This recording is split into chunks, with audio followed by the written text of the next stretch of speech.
we use a used 18-volt laptop charger. 1.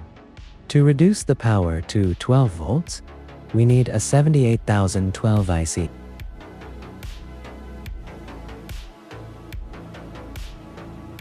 2.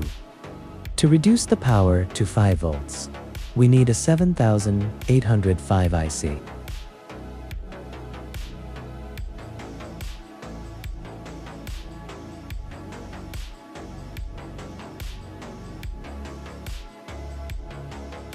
'After that, we can try using an LED light, and the results are good.